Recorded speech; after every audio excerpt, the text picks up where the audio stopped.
lovely big voices for me. Bluegate Fields Infant School has a record of success in literacy. The school uses a range of strategies to teach reading, and it's committed to this approach.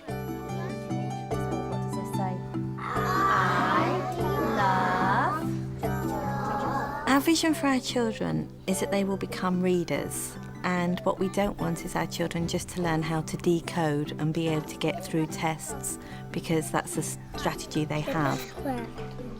In front. Good boy.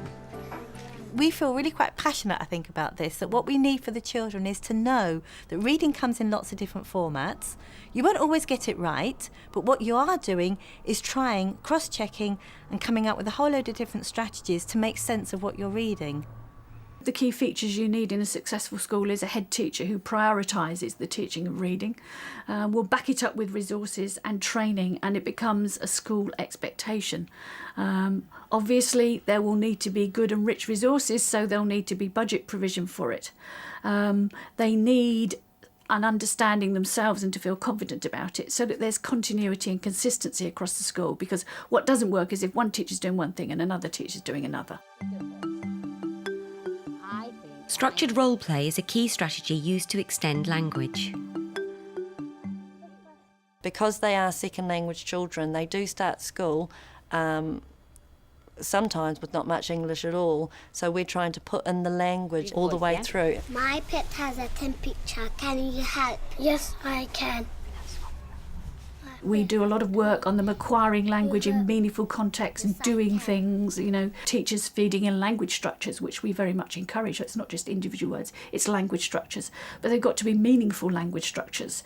So what they're actually doing is they're actually, if they're retelling part of a story, pretending to be in a character, they're actually using lots of language structures, lots of vocabulary that they don't usually use in their everyday lives.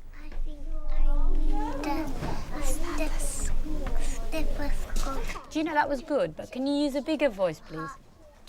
Can you say that again with a bigger voice? I think I need a stethoscope to check his heart. Well done. Shared reading sessions from reception on focus on a range of strategies. Big loud voice. I love animals. Just a minute, turn around and say it to everybody else in a big loud voice. I love animals. The whole point of reading is to understand what you're reading. If the words that you're learning to decode are placed within a meaningful, grammatically correct context, then the reading is going to flow better, and therefore you'll be able to read faster. Okay, so here is the first page. Nabil, what's the name of the dog? Fantastic, nearly right. Jack, it does start with a J and the N sound is a K, but what is the name of the dog? Okay, I'm going to give you a clue. J, O, K. Sumaya. Jock. Fantastic, Jock the dog, okay. Although we know that the children need to know about phonics, we're very aware that they need to have all those other strategies as well, and all those other experiences of reading in order to become real readers. And we all know this word. This has been on our word ladder this week. What does this say? I love. Okay. If you don't know the word dog, yes, you can sound it out. But if you don't know the word because, you might know it from your high frequency words. If you don't, you're going to have another strategy. There's no one strategy we can give our children which will guarantee they can read every word. What is on this page, Ishak?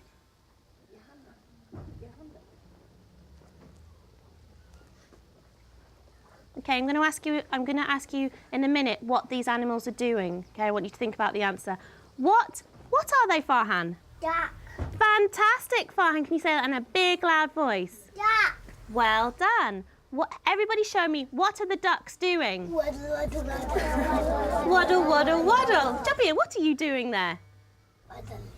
Can you put that into a sentence, please? I am waddling. Fantastic. Okay, let's read this. I love the ducks to the... Well done, Navid.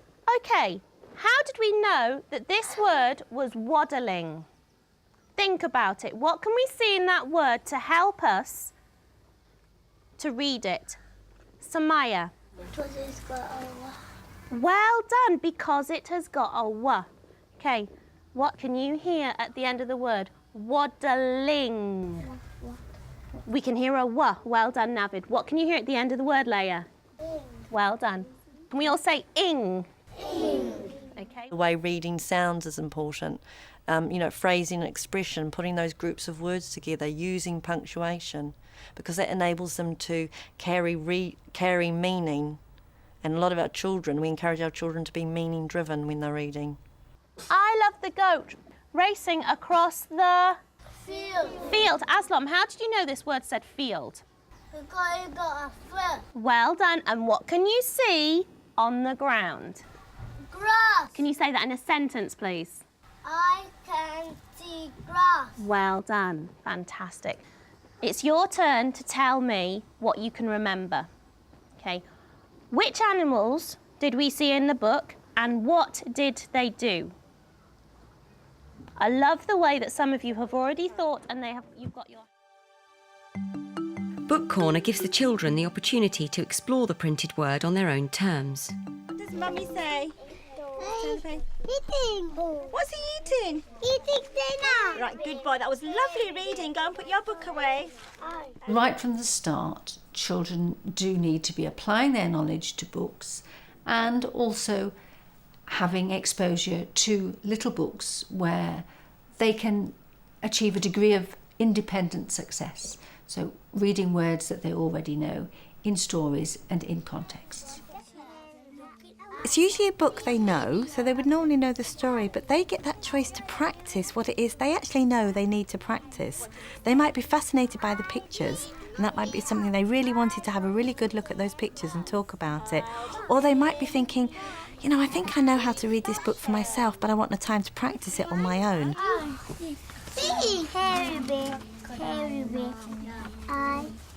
That says frightened. The adults are there if you like to push them in the right direction, if they can see that that's a useful way for them to go, or to support them. But it's very much about seeing what it is the child wants to do and following them through. I go to care. I go to care. If we want them to enjoy books, we need them to have a chance to really get to know those books in lots of different situations. And what they're doing is practicing all the skills that we want to become a reader. We want rich books. We want books that actually they couldn't read independently that are being read to them. We want book sharing. We want all kinds of ways to hook them in. Bim, Books. bash 'em. Good reading, Emma. Guided reading sessions give teachers the opportunity to focus in detail on how the children are using their strategies. However, one day a little bird flew down to the tree by the water. Good, Jessica. I love the way that you're putting your groups of words together. We're teaching our children, during a guided reading session, we want them to problem solve, to have the confidence to have a go, no matter what the outcome. Being exactly right isn't what we're asking them to do. It's the having a go. And we try and install that in them in everything they do. I like the way you went back to the beginning and ran and you tried that again. Well done. And I heard you sounding that out, didn't you? Can you go back again? Think about what's going to make sense. Yes? Are you right? Does it look right? It does, doesn't it? Now read with your eyes. Because they are second language children, we're very conscious when we're teaching reading of putting structure in there. We're saying to them all the time, okay, it looks right because they're really good decoders, but does it sound right? Is it good English? Have you looked in the picture? Look at is there anything in the picture that tells you? What is it? Look at the cottage. Have you heard that word before, Imran? Does that word look right? All through the school we do running records. Now that's looking exactly at what the child's reading behaviour is. Mark down on the page what the text said, what their response was. Are they cross-checking? Are they looking at the word? Are they getting stuck on a word and then looking at the picture to see if they're right? It does, doesn't it? Can you go back and check it for me? Good boy. I think one of the key features you need in a successful school is that they track their pupils' progress rigorously.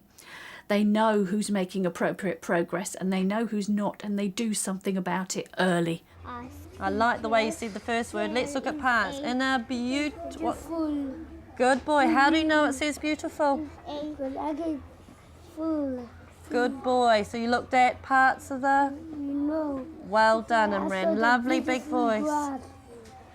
Good. And what did we say that was? That was the middle. Good boy. Lovely reading. If you're doing a running record on our children, a lot of them come up with predominantly using visual cues, and it's that balancing out of it again. It's that saying, oh, excellent, well done. I like the way you tried that word. I like the way you tried to sound it out. I like the way you looked at parts of it. But it's also about now go back again and try again and think about what's going to make sense. It's putting that structure in there, which is really important. The deck worked in fright. Good. What are you doing if you're in fright? What does that mean? I'm scared. Good boy. He's really scared. Well done. She jumped out of the pond and the wolf raced after her. Good. You said raced. Raced or raced? Raced. Good. Would you like to go back and read it again? From a running record, we can tell whether they're self-correcting their reading, what strategies they're using. You said Peter remembered his father's words. Does that look right? So what are you going to do, Shamima? Good girl. Go back and read it in nice big voice. They actually have to listen to what listen and understand what they're reading at the same time, and that's something we have to teach them because they are such good decoders. So it's that balancing out of the cue system again. What we're always looking at is there another way in that would have made it easier for that child to learn to read and write? Good, you're trying really hard. Well done. That's why we've looked so much at looking at different strategies, different ways into learning. Because what I'd really like is for all our children to not only be good readers, but have found the process a really easy one as well. Well done. What are the ducks doing? That, you know, for them, learning to read was easy because we found the right way in for them. A successful school has a head teacher who knows what works, has a vision and has expectations. Yeah. My pet has a temperature. Can you help? Yes, I can. I know that at the moment what our school needs and we have the capacity to do is to teach reading in the way that we're doing it. But in a different situation with a different group of children, you might choose to do something different. And I think that's the skill of leading and managing a school, is to be able to look at where the school is at, what staff you have, what resources you have, and then do what's best for those children at that particular point in time.